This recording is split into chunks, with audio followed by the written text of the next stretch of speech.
Olá, ferrenhos! Bem-vindos a mais um episódio do podcast Damas de Ferro. Sou o Rafael Zatinski, o gestor do podcast, e estou aqui com a nossa co-host, a Lohane Cardoso. Tudo bem, Lohane? Tudo bem, Rafa? Olá, ferrenhos. É uma honra estar com vocês aqui. E hoje a gente recebe o Adriano Paranaíba.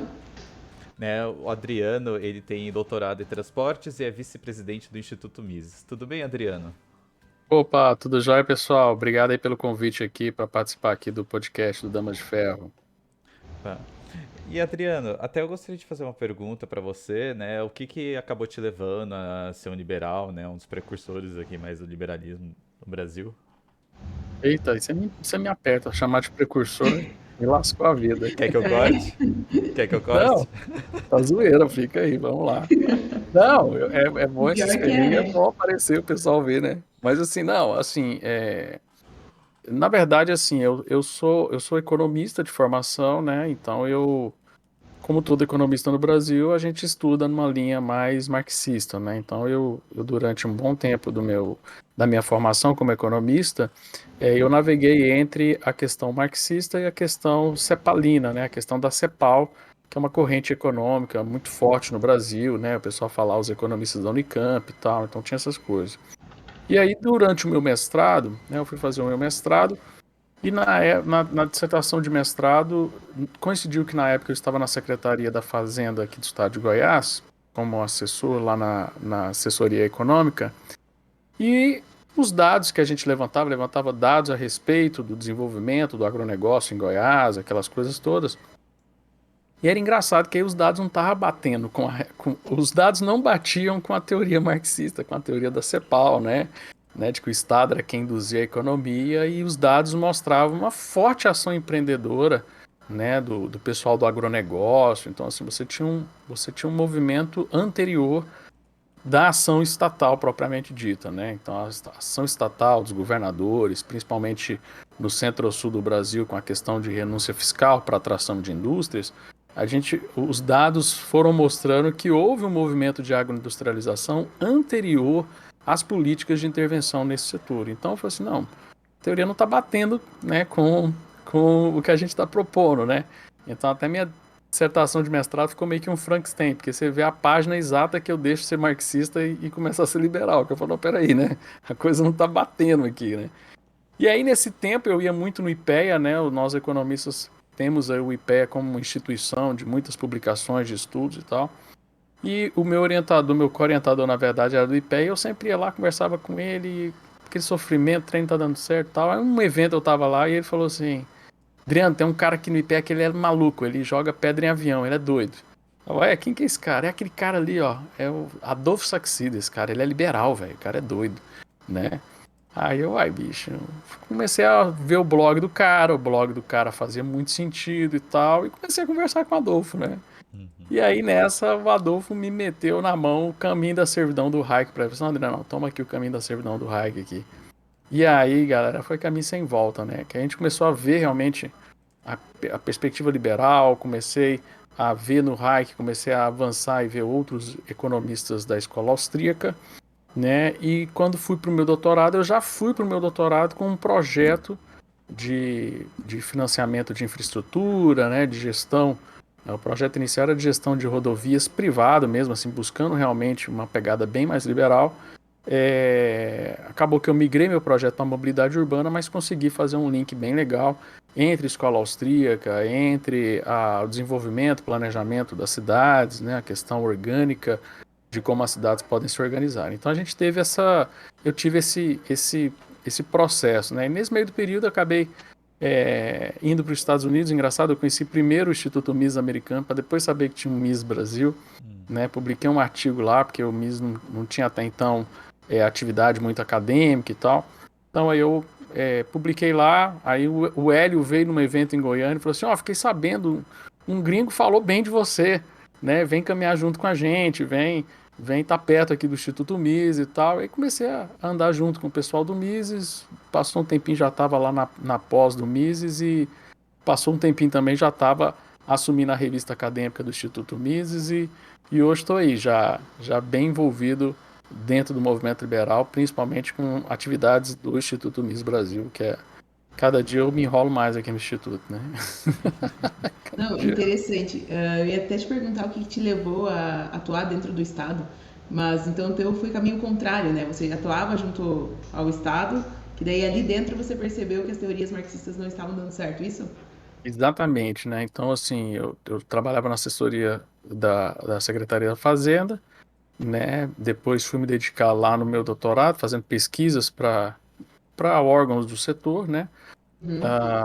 Passei nesse meio tempo, entrei no Instituto Federal de Goiás, onde eu sou professor, né? De concursado. E é que nem você falou, né? Eu consegui ver assim, a importância, a diferença que você consegue fazer dentro do Estado. Porque não adianta, né? É que nem assim, a gente fala mal do esquerdista que vai lá e fala, vamos abraçar a árvore para mudar o mundo. Não muda nada, né?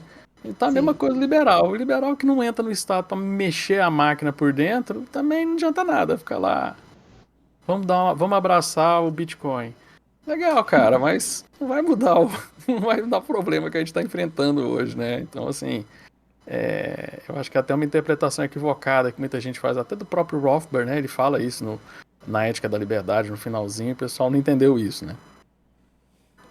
Eu percebo assim que, não sei como você se denomina, libertário, liberal, qual dessas vertentes, mas eu percebo que tem muita resistência de alguns grupos libertários mais ferrenhos assim que eu participo, que o pessoal eles são totalmente contra você se envolver com qualquer instituição estatal.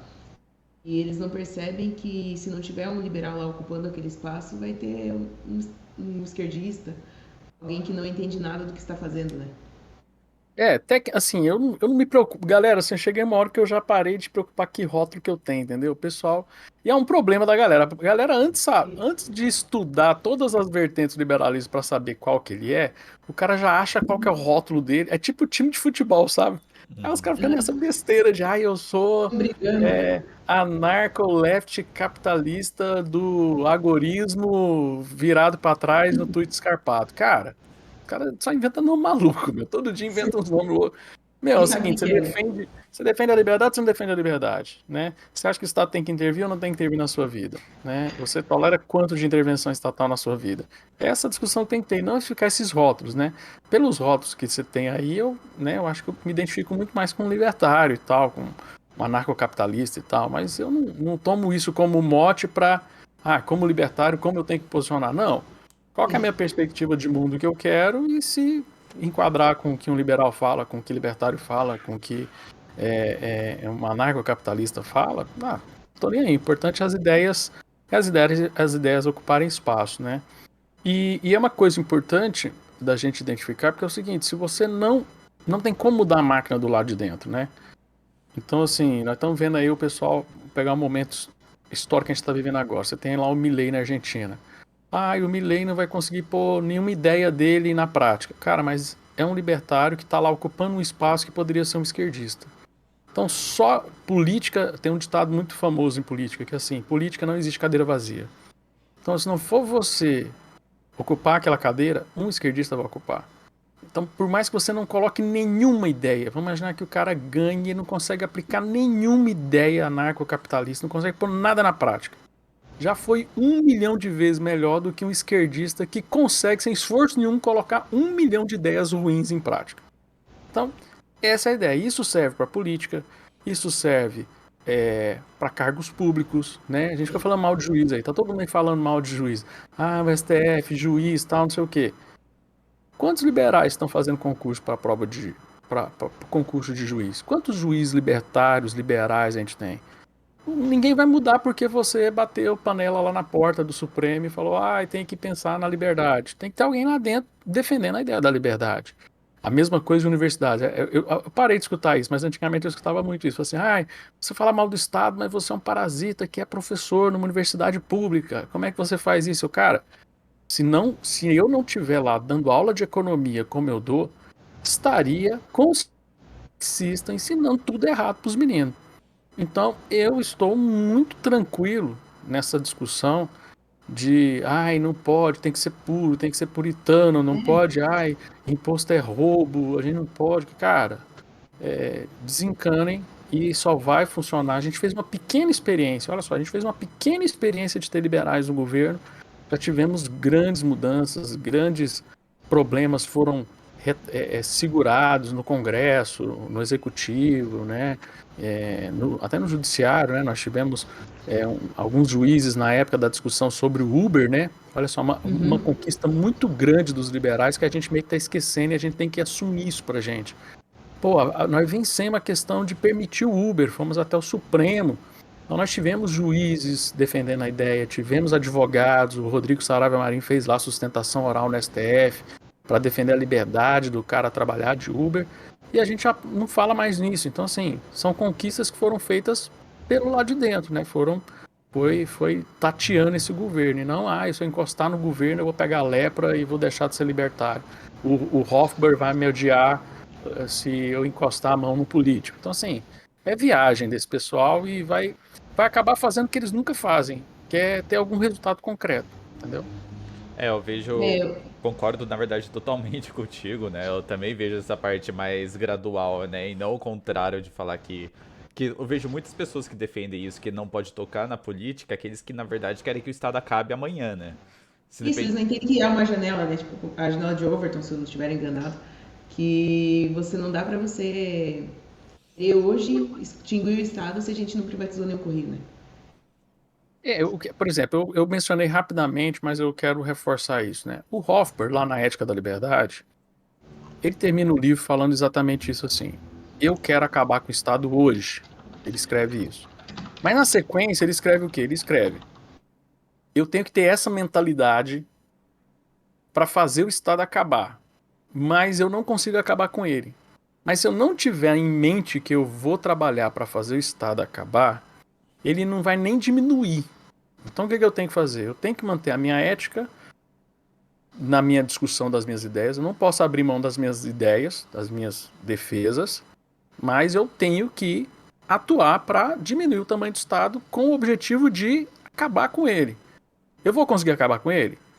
Não, mas é tipo aquela coisa assim, se você não correr para chegar em primeiro lugar, você não chega em segundo, porque se você correr para chegar em segundo, você chega em terceiro, sabe? Essas coisas de intensidade. Então, o que o Rothbard coloca muito bem, nós temos que ter esse propósito. Se a gente vai alcançar, a gente não sabe, mas se a gente nem tiver esse propósito, a gente não vai nem conseguir diminuir o Estado. Então é onde o pessoal trupica um pouco nessa interpretar isso. Não, o Hofbauer falou que tem que acabar com o Estado, então eu não posso pôr a mão no Estado. Como é que você vai acabar com um negócio que você não vai lá e...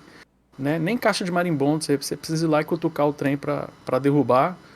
Você não vai ficar lá mentalizando lá pra caixa de marimbondo cair. Vai cair porque eu quero, porque eu li tudo sobre marimbondo. Não, bicho, você tem que ir lá e cutucar o negócio. Não adianta. Uhum. Tem que se envolver para conseguir fazer algo Você prático, tem que né? se Eu vejo que o envolver, pessoal cara. fica olhando de fora, eles não conseguem mudar nada, né? Ficam só nas ideias. Fica esse Exatamente. puritanismo é, é, e não entendem que você tem que pôr as mãos no negócio, né? Você tem que realmente entrar no jogo, né? Claro, você não vai entrar no jogo para jogar do mesmo jeito que os outros jogadores jogam, mas você vai usar com as suas ferramentas, das ideias da defesa da liberdade, né, com a sua ética da defesa da liberdade, você tem que participar do jogo, senão você só está assistindo.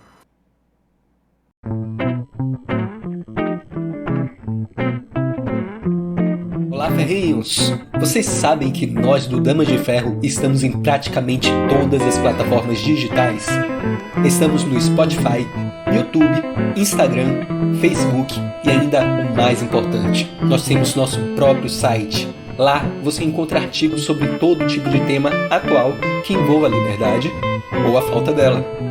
Mas não perca tempo e acesse damasdeferro.com.br e nos siga nas redes sociais. @c.damasdeferro. Estamos te esperando lá. Bom episódio.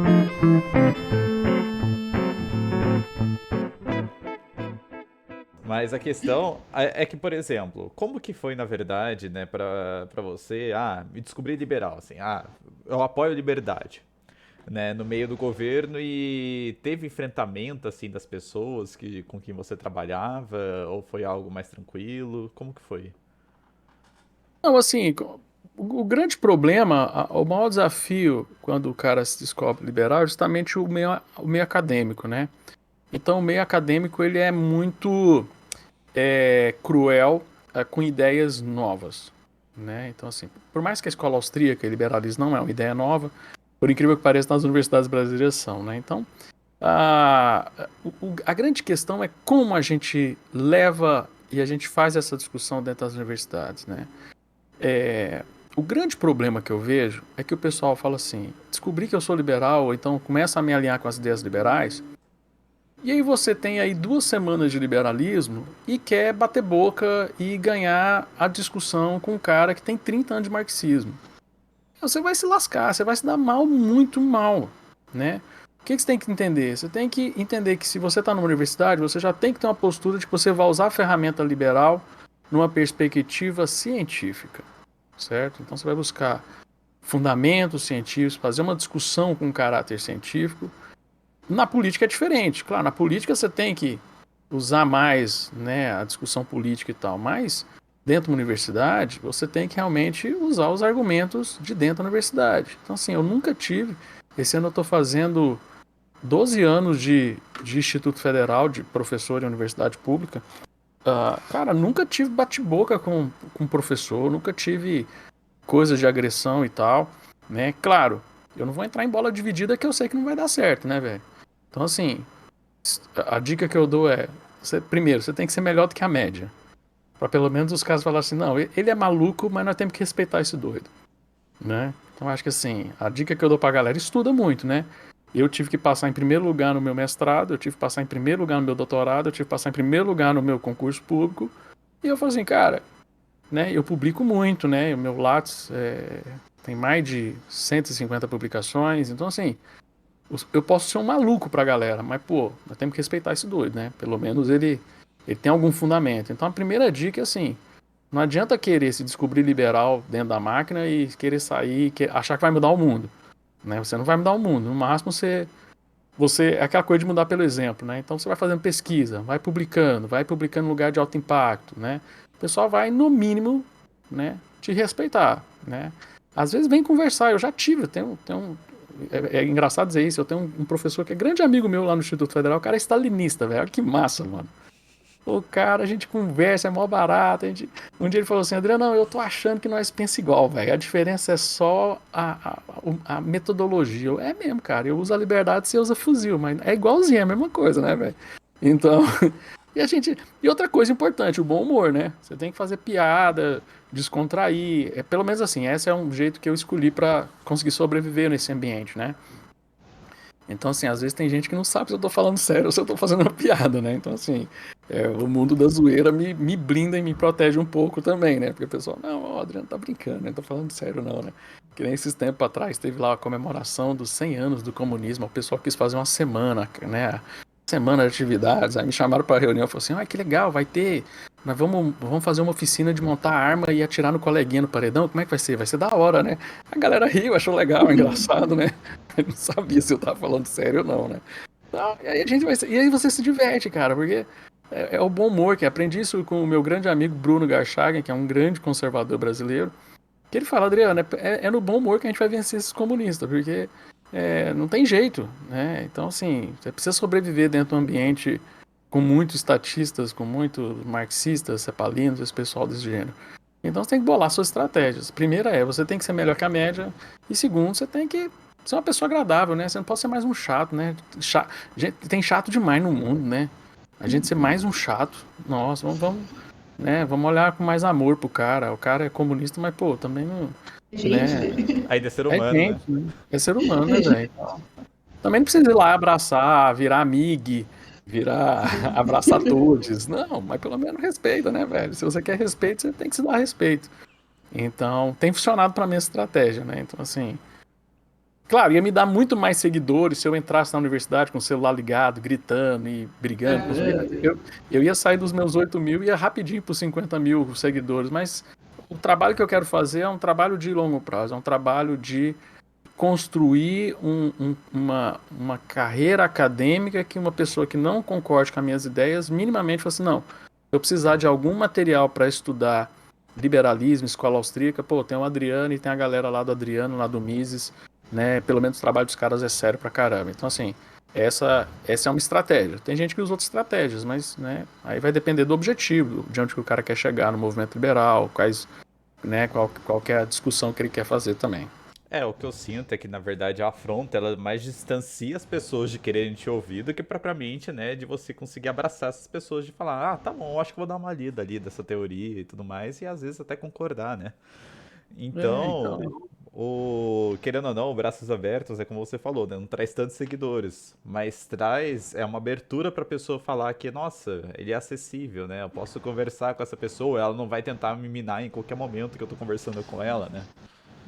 Que eu acho que às isso. vezes o complexo, principalmente de pessoas que afrontam assim também, sei lá, eu também acho difícil, né? Mas Perfis, né? é, eu não gosto. Eu sempre discussão assim muito séria, alguma coisa assim que daí eu tô pronto pra refutar a pessoa a qualquer instância, é uma coisa que eu acho desgastante. É, Melhor sempre evitar a fadiga. assim, agora vou puxar a sardinha para nós da escola austríaca, né? A vantagem nessa discussão que a gente está tendo no Brasil e no mundo da escola austríaca é justamente porque a gente não é de direita, a gente não é de esquerda, né? Então, o pessoal da direita, né, acha a gente esquisito, o pessoal da esquerda acha também. Mas isso também faz com que, por exemplo, eu tenho alguns colegas que vêm conversar comigo e falam assim, Adriano, deixa eu conversar um negócio contigo, porque eu sei que você nem de direita nem de esquerda, então você não vai vir com essas ideologias maluca da cabeça e tal. Vamos Extremista, né? conversar aqui, né? Então, assim, você criar. E é engraçado que não é que a gente é neutro, né? Os austríacos, eles não são neutros, né? Porque a gente fala assim, ó, você não é de esquerda, você não é de direita, você deve ser de centro. Não, a gente é exatamente o contrário, né? Mas, mas isso corrobora nessa discussão, né? De o pessoal querer polarizar, fazer as coisas. Por mais que eu acho que tem que ter todas as opiniões, né? O professor Fábio Barbieri, ele diz um negócio muito interessante. Ele fala assim: a gente, quando fala de livre mercado, de liberalismo, a gente fala de abrir o mercado para competição, né? De empresas, de pessoas. Mas a gente não gosta de competição de ideias, né? Se a gente é defensor do livre mercado, você tinha que ter competição de ideias também. Que vença a ideia que for mais substancial, que for mais forte e tal. Então, a gente também fica. Às vezes a gente quer ser estatista do liberalismo, né? Monopolista do liberalismo, né? Então, a gente tem que estar aberto para isso. Sim. Verdade, quando entra no campo das ideias, as pessoas ficam mais prontas para brigar, né? Ué, Elas já vêm pra tinha que ter abertura, tinha que modo ter livre combate já. concorrência. Sim, E não, exato. até nessa pauta, assim, eu até gostaria de entender, né? Você dá aula de economia, na verdade, na universidade, só que você dá no início da faculdade ou mais pro final ali? Quando as pessoas ainda estão entrando, entendendo economia. Então, lá no Instituto Federal, eu dou aula de economia para todas as engenharias, né? Então, tem curso de engenharia, tem algumas engenharias que a economia é no começo, tem umas que a economia é mais no final, né? Mas, assim, independente se está no começo ou no final, o nível de doutrinação da moçada é mais ou menos o mesmo. O cara meio que ele já vem doutrinado lá do ensino médio, né? Então ele entra no mesmo patamar, né? A diferença é que as engenharias, como estão muito relacionadas a mercado, a produção, a inovação, a abertura às ideias são maiores, né? Então a gente trabalha muito mais no campo de tirar alguns tabus da cabeça do cara, de mainstreams, de conceitos errôneos que ele tem na cabeça, né, e mostrar um lado econômico que ele pode se beneficiar como profissional liberal, gerente, dono de empresa, dono de startup, essas coisas. Então, mas assim, eu já reparei isso, tanto faz se é no começo ou se é no final, o pessoal meio que já vem empacotado lá do ensino médio, né, uma coisa interessante. É porque, por exemplo, até tinha conversado com um dos entrevistados que a gente fez aqui no podcast, né, o Luiz Munaro, ele dá aula lá em Roraima, né, em jornalismo. Só que daí ele mesmo estava Aí é falando. pedreira, Oi? aí é dureza, né? E daí ele tava falando que daí, por exemplo, ele atendia, mas ele pegava, né, os alunos, mas no início ele falava que eles eram um pouco mais abertos, né? Eles recepcionavam melhor o professor e depois terminava a faculdade odiando ele falando, não, fascista, taxista, machista e tudo mais, né? Então é por isso que eu até pergunto, né, se nessa questão da parte mais de econômica também, né, por você dar aula em engenharia, também tem esse conflito, né? Porque, por exemplo, eu, né, estudei psicologia e eu vi que, na verdade, né, era grande maioria doutrinada ali de esquerda e eu ali isolado no meu canto, né? Eu, por ser quieto demais, o pessoal já queria excluir, sabe? Até, mas, pô, o cara com certeza deve ser algum tipo de protofascismo, sabe? Então, eu noto, na verdade, assim, né, quanto vai mais pra humanas e por mais que psicologia também entra na área de biológicas, né, ainda tem esse radicalismo, sabe? Um pouco mais. Aflorado. É. Né? Então, assim, às vezes eu entro em disciplinas de pós-graduação, da área de turismos, transporte turístico também eu dou aula, algumas disciplinas mais assim, às vezes que vai lá conversar com o pessoal da Humanas, né? Então, assim, a ideia é essa, é chegar e você realmente querer mostrar que existe uma outra perspectiva. Tem uma adesão, um pouco de pessoas, outras. Muitas vezes também o cara. Aí já não é um problema de ideologia, né? Muitas pessoas hoje levam a faculdade de qualquer jeito, né? Forma de qualquer jeito, quer pegar o canudo logo. Então, não é nem a questão de não gostar da sua disciplina por você ser liberal ou não ser liberal. Mas é porque hoje a maioria das pessoas, né, tá ligando dane-se aí na faculdade, eu quero é pegar o diploma. Então é um problema, é um passo atrás disso. Não posso colocar tudo na conta da ideologia, não. Tu percebe algum nível, algum grau de conversão desses alunos? Pessoal que entra doutrinado ali através da tua aula, tu consegue ter uma noção de se algum deles acaba mudando esse viés, tendo esse clique pro liberalismo, pro livre mercado ou não? Sim, sim, graças a Deus a gente consegue fazer um bom trabalho lá de, de limpeza tóxica da galera, né? Doutrinação. Desdoutrinação, né? Mas assim, o trabalho que eu faço é muito mais de pôr os caras pra pensar, né? Que nem eu tento respeitar, não vou combater doutrinação com doutrinação. Eu jogo lá, Exato. pô, salário mínimo fosse uma ideia tão boa, por que que não tá dando certo? Vai lá, me traz essa. Eu acho que eu acho que salário mínimo atrapalha. Ai, professor, nossa, salário mínimo não atrapalha, pô, é importante, cara. Então por que que não tá resolvido o problema das relações de trabalho? Por que que o salário mínimo não resolveu o problema da humanidade? Aí você joga a bola. Então, assim, se você chegar só pra ficar doutrinando também, você não faz o cara refletir, porque é uma coisa que eu aprendi como um marxista que deixou de ser marxista, né? Ninguém deixa de defender a sua ideia porque alguém te falou aquilo. Acho que isso é um ponto importante. O que você tem que fazer é criar um ambiente para o cara refletir, porque ele não vai. É uma coisa importante a gente entender. O cara não vai aceitar as ideias da liberdade porque você falou, porque aquilo significa muitas vezes é ter que rasgar o doutorado dele, rasgar o diploma dele, rasgar tudo que ele sabe, rasgar tudo que ele estudou. Então, não é num debate, não é numa provocação que você vai mudar o pensamento do cara. Você tem que fazer é colocar minhoca na cabeça do cara pro cara fazer a sua auto-questionamento, se auto-duvidar, e daí ele, por si só, ver que realmente não tá funcionando. E aí ele fazer o caminho de começar a entender de liberalismo. Então, assim, esse é o processo que eu acredito que funciona mais, né? Não é Ativar um pouco o frase. pensamento crítico da pessoa, né? Isso, né? Se os caras falam tanto da dialética, do pensamento crítico, então você joga isso pro cara, né? Você começa a questionar e vai, traz a resposta aí, maluco. Então, por que que não funcionou? Por que que tem o problema? Por que que se controlar preço deu errado? Por que que... Então vamos lá, de boa. Quero ouvir sua parte, sem estresse, não tô querendo lacrar não, vamos lá. Aí o cara começa a ele se questionar e depois até... Uma vez eu encontrei um aluno, eu dei aula para um aluno, cara, muitos anos atrás. Encontrei ele esses dias para trás, aí ele falou assim, nossa, professor. E assim, ele começou e terminou o curso não aceitando muita coisa que eu falava, né? De boa, normal, levo isso na boa. Aí encontrei ele uns meses atrás, né? Ele falou assim, nossa, professor, sua aula foi boa demais, porque depois eu fiquei pensando, até me desfiliar do PT eu me desfiliei, né? Então assim, aí eu, olha aí, ó. Então assim, não é uma coisa assim, você também não precisa buscar a confissão do cara, né? Você tá errado, Sim. confessa, muda, né? Tipo, Santa Inquisição nos Aham. malucos. Agora reza o creio aí, que você acredita no Mises, vai, Reza né? sem Não é isso. instruções aí agora. Tem que falar, vai lá, faz um story, né? Confessando que você é uma besta. Cara, ninguém vai, por si, por vontade própria, assumir que tudo que você estudou, 20 anos de estudo, tá tudo errado, né? É um processo complexo, né? Que a gente tem que entender. A gente tem que jogar a sementinha porque vai dar certo.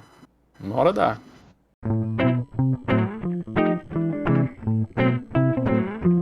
Olá, Ferrinho! irmãos, venho trazer um recado quente para vocês. Nós estamos lançando nossos produtos do Damas de Ferro. Se você sempre quis se vestir com as nossas ideias, agora você pode. Nós estamos com camisetas e canecas exclusivas, com estampas que você não vai encontrar em nenhum outro lugar. Tudo isso com a qualidade garantida que a Viés, nossa parceira, tem. Então não perca tempo, corra agora para adquirir no site da Viés, viesbr.com. Fico por aqui e bom episódio.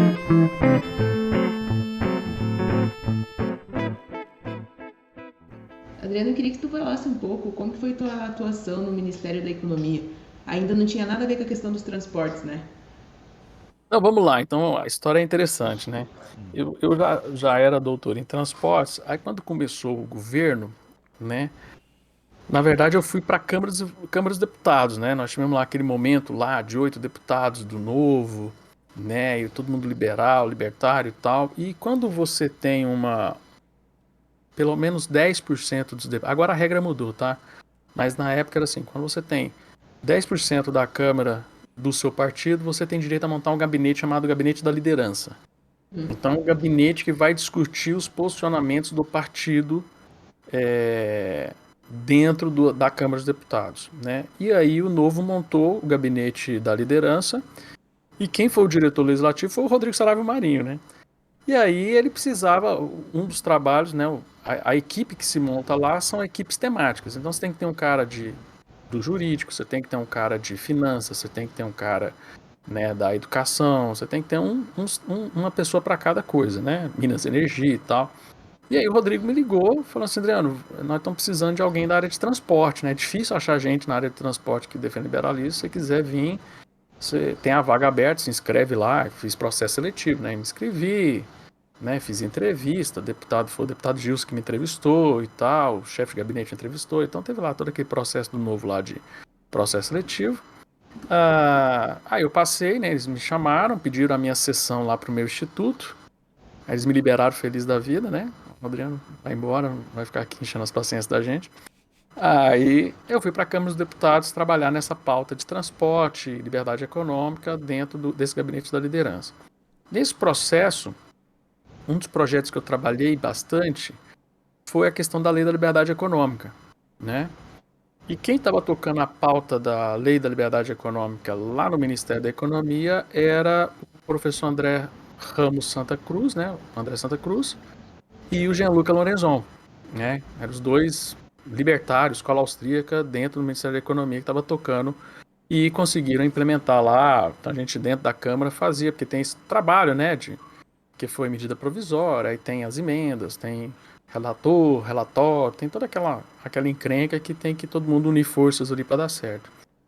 E aí, passado esse período, aí passou um ano e pouquinho, o Gianluca assumiu uma secretaria no Ministério da Economia para justamente fazer a regulamentação da Lei da Liberdade Econômica, claro, com outras obrigações também, que era a SEAI, Secretaria de Advocacia da Concorrência.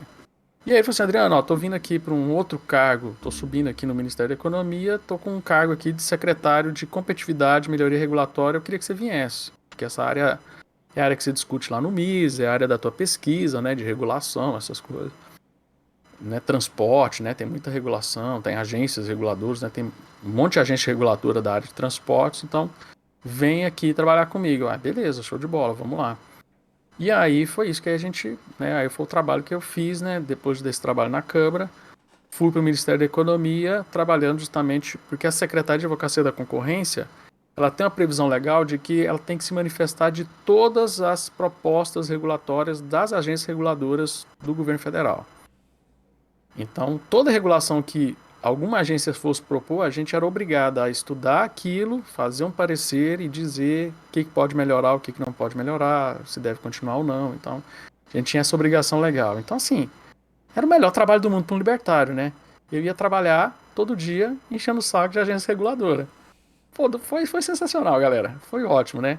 Aí era aquelas reuniões de Zoom, né? Aí toda vez que eu entrava assim, eu dava pra ver, as pessoas estavam felizes, aí o Adriano entrava, aí todo mundo fechava, sorriso, ficava triste, né? Porque era, bicho, eu chegava toda reunião e falava assim, olha, parabéns, achei legal esse projeto de regulação aqui, Mas eu acho que dá para melhorar esse ponto, né? A gente podia mudar esse artigo, mudar esse, mudar esse, mudar esse, mudar esse, mudar esse, mudar esse. Pô, mas tá mudando tudo. Não, mas não é muito, não é muita coisa não. Vamos lá, dá para mudar um pouquinho mais. Então assim, você tem que ir, como eu falei de novo no jogo. O certo era eu chegar como libertário e falar assim: não pode votar esse projeto, não pode fazer essa regulamentação, não pode. Vocês todos têm que ser demitidos, vocês todos têm que ser mandados embora, né? Tem que fechar o Banco Central. Eu acho que tem que fechar o Banco Central. Mas não dá para sentar na mesa com o Banco Central e falar: ó, se demitam, vai lá, pega um revólver e se matem. Não, você tem que falar assim: olha, você podia. Aqui essa regulação aqui tá muito complexa, tá muito difícil para as pessoas entenderem. Vamos facilitar aqui, vamos diminuir aqui, ó. E, gente, é engraçado. Vírgula e ou exceto são palavras que você pode mudar muito a vida das pessoas se você ficar mudando nas regulações, né? E aí a gente acabou sendo precursor de um processo causado pela Lei da Liberdade Econômica, que era o combate ao abuso do poder regulatório. O artigo 4º da Lei da Liberdade Econômica fala do abuso do poder regulatório, onde o Estado tem que ser controlado para evitar que ele regule mais do que ele deveria. Então o trabalho era realmente de desregulamentação. Então foi um trabalho feito muito grande de desregulamentação, de consolidação de normas, né? Você tem duas regras em documentos diferentes que às vezes fala coisa diferente para o mesmo assunto. Então você tem que juntar isso, resolver qual regra que vai continuar valendo, qual que tem que sair fora e ir facilitando a vida das pessoas, né? Pra vocês verem, ter uma noção, teve um mês lá que revogou mais de 5.000 decretos, cara. 5.000 decretos, assim, num mês. Fez nem cócegas, velho. Nossa, tem regra demais no Brasil. Aí fica difícil, né? Por isso que tem muito espaço para corrupção, por isso tem muito custo regulatório, tem muito custo de se viver no Brasil, porque as leis são muito complexas. Então, tem que diminuir no Estado, até um dia ficar um tamanho pequeno o suficiente, que aí dá pra lá e fechar o Banco Central, entendeu? É fácil Tem que ter um fechar, certo né? jogo de cintura, então, dentro de um local como esse, né? Sim, gente, é política. E política não no sentido de politicagem, mas da ciência, da arte de fazer política. Você tem que ser um ser político. Se é isso no seu relacionamento familiar, por que você não vai fazer isso no seu relacionamento de sociedade? Você faz isso na torcida de futebol, você faz essas negociações o tempo todo. Por que na política você não pode fazer? Né? Porque nas partes que mais afetam a vida das pessoas, você não vai bolar uma estratégia. Também não é ser político por ser político e ser um cara engraçadinho, bonitinho, né? Que todo mundo gosta. Não, muito pelo contrário, é estratégia, né? Os caras que estão aí no poder há muitos anos, né? Eles dominam essa arte, né? Então, assim, a gente tem que aprender. Os liberais têm muito chão. Nós estamos muito juvenil nessa discussão. A gente tem muito que aprender com esses caras. Nossa, você está falando pra gente aprender com Lira. Tá falando pra gente aprender com Temer. Tô. Só que a gente não vai fazer o que o Temer e o que o Lira fazem, né? A gente vai usar a estratégia deles para fazer as ideias da liberdade acontecer, fazer o que a gente quer, mas a gente tem que aprender o jogo. Não, a gente sente os efeitos, né? Eu digo ali pelo Novo também, que teve esse impacto agora nas últimas eleições, que de 8 foram para 3. Então, tem Estão uma... aprendendo a lição da vida. Estão Exato, tem aprendendo, estão aprendendo da pior forma possível, né? De que, ó, não dá para abrir mão de tem que fundo fazer eleitoral. política, né? Tem que fazer política, você tem que. Não é 8 ou 80, né? Você tem que ir ali no 20. É 20, 80. Né? Então você tem que ir buscando ali uma dosagem. Porque todo dia tem batalha, galera. Política, nossa, assim. Você pega uma foto de um deputado, que nem o Marcel Van Hatten, o Gilson Marques, o Thiago Mitrô. Pega a foto do cara no primeiro dia de mandato e a foto no último dia de mandato. Cara, é guerra todo dia, velho. É guerra todo dia. Destruídos. Sim.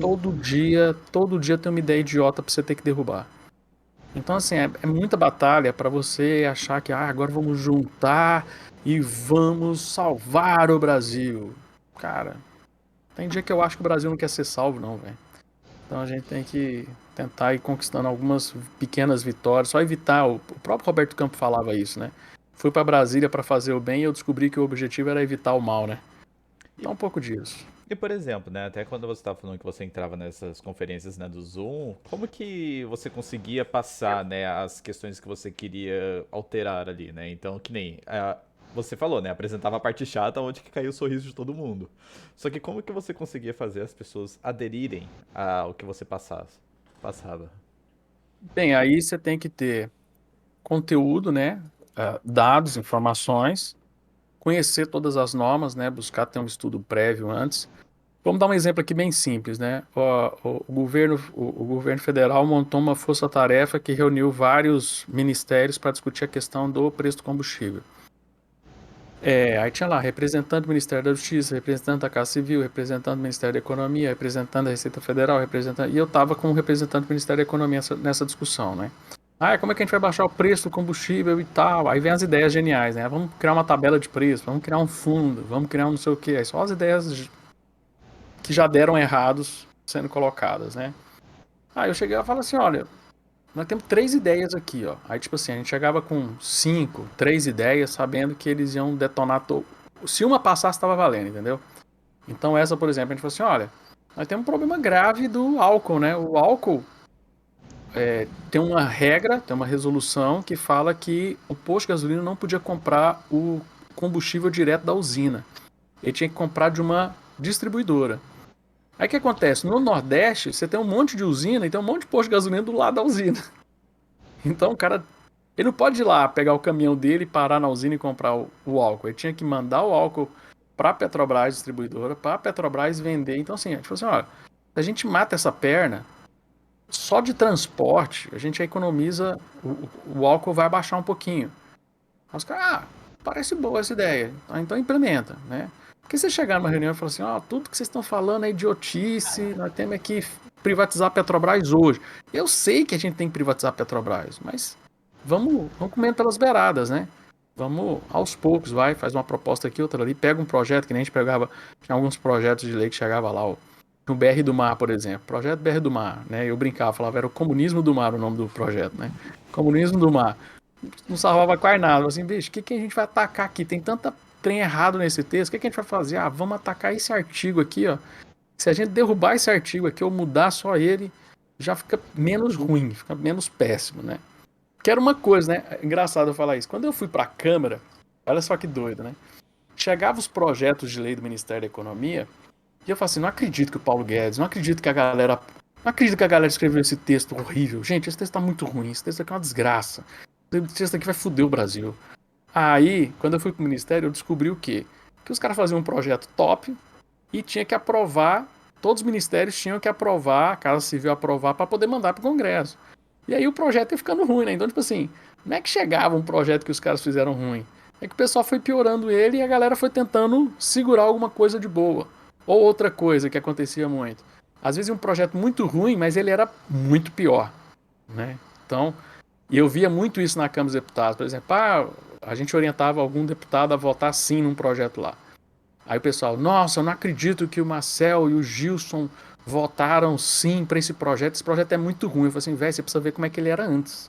Porque a gente vai lá negociar com os outros partidos. Eu falei assim, olha, você precisa do voto dos nossos deputados, mas pô, você podia mudar esse artigo aqui, ó. Se mudar esse artigo aqui, a gente dá um joinha para você. Né? Claro, depois de tentar barrar, depois de tentar segurar, depois... esse projeto vai ser votado, não tem jeito, vai ser aprovado. Então mexe aqui tira essa linha aqui, ó, põe um exceto, põe um e, né? Tem palavrinhas mágicas que às vezes mudam alguma questão de alguma lei. Então isso daí faz muita diferença nesse trabalho. Porque é todo dia, né? Acordar cedo, ver o que vai ser pautado, ou já saber o que vai ser pautado, ou ver projetos que podem ser pautados. Você tem um radar ali de uma série de, pelo menos ali 100, 150 projetos potenciais de serem votados, você tem que saber exatamente como é que você pode reduzir. No final das contas, como é que você vai fazer a redução de dano. A gente acaba achando que a gente acaba sendo, às vezes, muito idealista e achando que o cara ele vai entrar lá, ele vai conseguir extinguir tudo, vai conseguir mudar tudo. E lá na prática é totalmente diferente, né? É diferente. Às vezes o cara consegue usar os mecanismos das casas, né, da Câmara, do Senado, né, de pedir vista, então quer que um projeto não seja votado. O deputado vai lá, pede vista, aí ele vai lá e pede para mudar o relatório, aí ele pede um parecer da consultoria da casa, vai segurando ali para ver se ele perde o time dele, né? Porque muitos projetos ruins no Brasil, muitas propostas ruins, por incrível que pareça, às vezes vêm de boas intenções, né? Então, é um projeto que, né, aconteceu um acidente de carro, porque o cara rodou o volante. Aí, no outro dia, vem um projeto de lei para é só acabar com os volantes. Se não tiver volante, o cara não capota o carro. Então, é esse naipe que a gente enfrenta na Câmara, né? Ah, descobre que o brasileiro está com pressão alta. Ah, então vamos fazer uma lei proibindo saleiro na mesa. Assim, é isso, é a realidade, né? Teve uma vez que... Tava falando hoje para uns alunos meus em sala de aula, né? Teve um projeto de um cara que tava mostrando pessoas... Sabe uma reportagem? Ficou rodando muito na internet, na mídia de pessoas que perderam perna, né? Perdeu uma perna e tal, não sei o quê. Chegou um projeto lá do cara querendo obrigar a vender o sapato direito separado do sapato esquerdo. Né? A gente tem que ir lá, pô, deputado, isso vai aumentar muito o custo, vai dar problema e tal, né? Então, assim, é só bagaceira, né, meu? Foi o Celso Russomano que propôs essa lei aí? Não, tem a cara dele, né? Mas não era ele, não. Era um outro maluco. Eu não lembro agora Obrigado o por nome vender o dele. sapato separado. Vendeu o esquerdo do direito, porque a pessoa que só tem um pé fica muito constrangida a chegar na loja e ter que levar. O custo dele é muito alto, né? De levar os dois sapatos juntos, né? Então, assim, cara, só ideia assim, E doida, é umas velho. bizarrices, né? Que o pessoal, eles não param pra pensar. Que nem Mas é aquela porque época que deu aquela age no enchente. calor. O cara Eles age queriam no fazer... calor, ele quer agradar o eleitorado dele. O eleitorado dele não entende nada de economia, ele muito menos. Então, eu vou fazer uma proposta lá. O gás está caro. Vou fazer uma lei proibindo o gás ser vendido a mais de R$ 100. Cara, isso vai dar um problemão na economia. Não é muito melhor você... Pô, por que que o gás está caro? O gás está caro porque a Petrobras, em vez de tirar o gás lá do pré-sal, queima o gás lá na plataforma. Toda vez que você vê lá aqueles filminhos de plataforma queimando ali, ó, é gás que está queimando, porque a Petrobras está preferindo trazer o óleo do que o gás. Então, pô, libera alguém para pegar aquele gás que a Petrobras não quer. Não tô falando para fechar, não tô falando para privatizar a Petrobras, tô falando assim, libera um maluco parar do lado ali e ele pegar esse gás que ela tá tocando fogo aí. Deixa eu trazer, ó, vai aumentar a oferta de gás, é só aumentar a oferta de gás, vai fazer o preço cair. Então, assim, é discutir causa e consequência. É o que o Menger, a primeira frase do livro do Karl Menger, que é o pai da escola austríaca, né, o cara que o mestre da escola austríaca, a primeira frase do livro dele é isso, né, estudar economia é buscar entender as relações de causa e consequência dos homens. É o princípio de economia política lá? Princípio de economia política, né? Então, assim, a primeira página do livro do cara, você dá para ficar anos estudando, que os caras não Refletindo sobre aquilo. entenderam ainda, né? Sim, inclusive foi um dos melhores livros que eu já li até hoje, de economia austríaca, um dos caras que iniciou o negócio. E é engraçado, porque a escola austríaca foi tendo vários segmentos. Hoje você vai no congresso da escola austríaca, é muito legal, porque a galera se mata, né? A galera tem uma série de divergências. Mas tudo do Menger é consolidado, né? Então, tipo assim, o fundamento é sólido, né? Então, não é que nem os marxistas que tiveram que criar o neomarxismo, né? Porque as ideias do Marx precisavam dar uma arrumada, né? Porque não tá dando certo. Mas, assim, o Menger é, o Menger é o cara que propõe o que é tudo fundamento da escola austríaca e qualquer austríaco concorda com o Menger. Subjetividade do valor, utilidade subjetiva, a ordem espontânea do surgimento da moeda. Então aquele livro lá é o tratado do austríaco mesmo. Aquele livro lá é o livro mais importante pra gente. E você, Adriano, você nunca pensou em se envolver na política de forma ativa, de forma direta, a não ser pelos bastidores? Nunca pensou Não, em ser um gente, candidato? não rola isso não. Vocês me ajudam aí. O Hélio Beltrão, nosso presidente do Instituto Mises, ele tem uma história, né? Eu acho que tem que estar publicado no nosso site, né? Ou em outros lugares, tá? E deve ter palestra dele falando isso, né? Que a discussão das ideias é como um jogo de futebol, né? Então, você tem o zagueiro, você tem o meio de campo, você tem o atacante. Cada um tem que fazer o seu papel. Se o zagueiro começar a subir demais, a zaga fica furada. Se o zagueiro não tiver, né, se o meio de campo não tiver para quem cruzar a bola, não tiver a bola lá para o atacante, então. E ele faz uma metáfora bem legal, né? Dizendo assim, ó, o goleiro de qualquer time é o patrono, é os pensadores, né? Então, o nosso time tem a quem? Tem o Mises, tem o Hayek, tem o Menger, tem o Friedman, né? Vamos pensar no liberalismo de forma geral, né? Você tem todos esses pensadores, né? Aí a zaga são os professores que estão lá na universidade explicando pra galera. O meio de campo é a galera envolvida com comunicação. São vocês aqui, o Dama de Ferro é o meio de campo nosso, tá? Que a gente vem, vocês fazem o curso lá no Instituto Mises e vai lá no Damas e troca ideia com a galera e tal, e vai fazendo meio de campo, vai diluindo, vai traduzindo o que os professores falam no academicismo para as pessoas entenderem, tal, né? Jornalismo, comunicação. E o ataque ao político. O político é aquele cara que, se a bola não chegar redondinha, não marca o gol. Então, assim, o político ele não é liberal, ele é a bola que, né? Se tá dando ibope esse trem de ser liberal, os políticos vão começar a ser liberal, né? Então, assim, tem que jogar a bola redonda, senão o cara não vai nunca acertar no gol pra gente. Então, é essa a estrutura. Então, assim, eu acho legal, tem alguns colegas, professores que se candidataram, porque, no final das contas, eles também se identificam muito com essa questão política, né? Mas, por ter conhecido como é que é a vida do político, essa minha parte de produção acadêmica, de escrever, de estudar, de participar de congresso, publicar a nossa revista acadêmica, eu ia perder esse tempo, porque o político tem um tempo extremamente escasso, né? Muito correria, né? Então, eu não me identifico fazendo trabalho político, né? E outra coisa, eu tenho medo de ser preso, né, velho? Porque eu com política dá muito errado, né, velho? Eu ia Antigamente fazer não era bastante preso. piada, pessoal. Eu ia achar que era brincadeira. Antigamente político não era preso, agora político é preso também, então não pode, né? Imagina eu lá na tribuna, lá xingando os caras, puto, porque eu sou meio pavio curto, né? Eu fico meio grilado fácil, né? Então não ia dar certo, não. Eu ia ser caçado rapidinho. Mas eu achei legal essa metáfora, até porque, na verdade, muita pessoa entende o político como que tem que ser não só o atacante, né? Tem que ser o meio de campo, zagueiro, goleiro, tem que ser tudo mesmo, né? E ser o técnico também, né? Então não pode, né? Ele não pode falhar em nenhuma instância, ele tem que ser tudo em um, né? E acho No que final das se ele contas, tá o bem político. estruturado, como você falou, acho que dá certo daí. Beleza, isso mesmo. Show de bola. É só. Eu acho que a gente pode avançar mais para umas considerações finais, né? Você gostaria de fazer alguma, Adriano? Não, só falar. Então, assim, a mensagem que eu gostaria. Deixa eu até já fazer, aproveitar que você falou de livro, fazer o merchan do meu livro aqui. Vou pegar um Aham. exemplar dele aqui.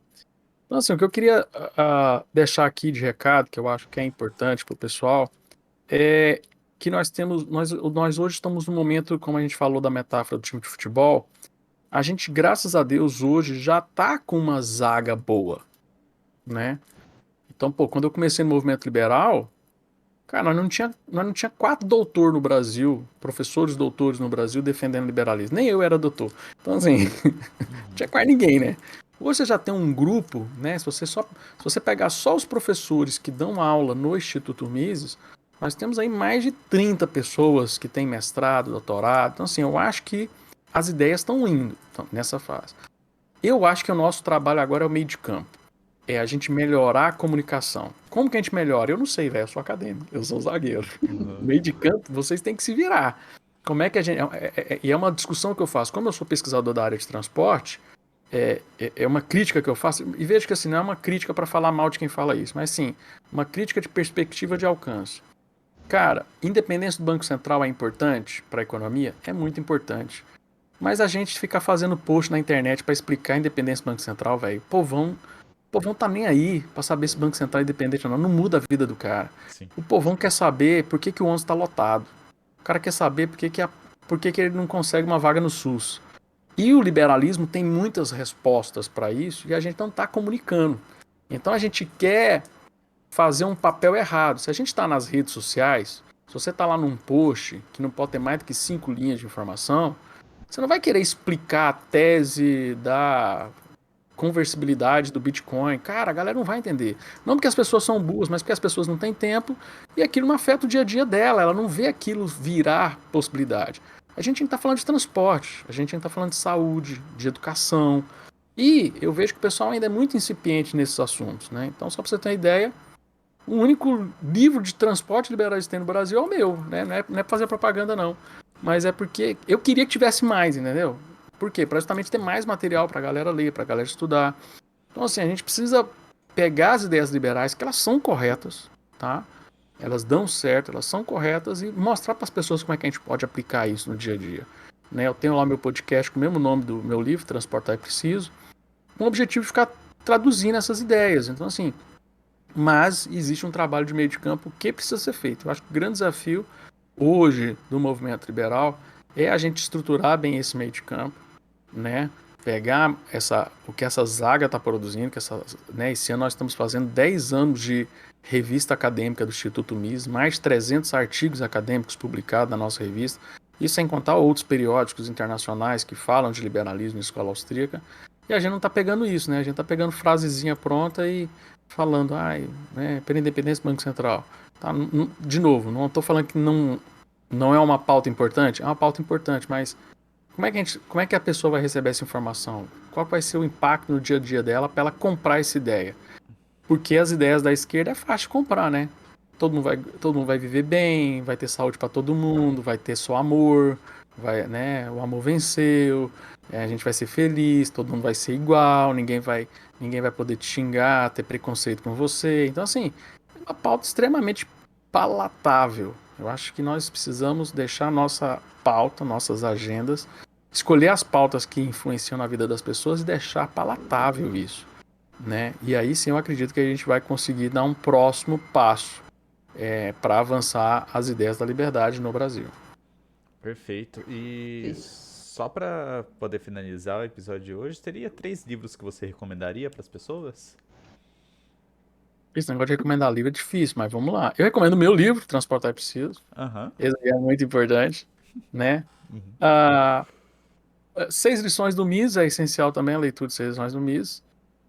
Nós temos outro livro que eu gostaria de recomendar, é um livro que acabou de ser publicado pela LVM, que é o livro de um professor muito foda, que eu gosto muito dele, que é o professor Per Byland, né? O Per Byland, eu vou pegar aqui o nome certinho do livro em português, porque eu só lembro do livro dele em inglês, e a LVM recentemente traduziu para português. Aqui, ó, tá aqui, ó. Como pensar a economia de forma simples. Cara, é um livraço, porque ele faz isso, ele pega conceitos complexos, explica de uma forma bem simples, tá baratinho lá na Amazon, e assim, para mim é um livrão. Então assim, bem para quem quer entender economia, então seria bem isso, né? Então as 6 lições do Mises, Como Pensar a Economia do Per Byland, e o meu, que eu falo um pouco de o Transportar é Preciso, é um livro que ele era, só explicar um pouco a história do livro, né? Eu tinha feito alguns livros anteriores, eu tinha um livro chamado Liberalismo e Transporte, que eu chamei alguns acadêmicos, pessoas que eu via que tinham uma certa inclinação ao liberalismo, e pedi para cada um escrever na sua área. Então tinha um artigo de mobilidade urbana, aviação civil, ferrovias, rodovias, hidrovias, cada capítulo é um tipo de transporte. E aí a LVM falou assim, Adriano, não, esse livro seu é massa, mas é muito acadêmico. Traduz esse negócio, pega esse livro e deixa numa linguagem agradável para as pessoas entenderem, dá exemplos, explica, compara o Brasil com outro país e tal, faz alguma coisa assim para ficar didático e legal, né? E aí consegui realmente fazer essa grande reescrita toda, escrevi na verdade o livro quase do zero, junto com meu amigo Eliezer Bulhões, que me ajudou nessa empreitada. E aí saiu esse livro, né? Então é um livro que tem vários capítulos, cada capítulo é um tipo de transporte que a gente comenta, porque, por exemplo, por que a aviação civil decolou literalmente e ferrovia parou, né? Então o que aconteceu de diferente, qual foi a tomada de decisão diferente desses dois setores, que uma ficou padrão internacional e a outra a gente nem tem, né? Então assim, são questionamentos e coisas que a gente coloca lá. Então assim, também é um livro bem introdutório para quem quer começar a entender de transportes, é uma sugestão legal. Perfeito. Adriano, muito obrigado, né, por ter aceitado o nosso convite e estar fazendo aqui o episódio conosco. E também aos ferrinhos que nos ouviram até agora. E até um próximo episódio. Valeu, Até a pessoal. próxima, Obrigadão. Peninhos. Tchau, tchau. Paz.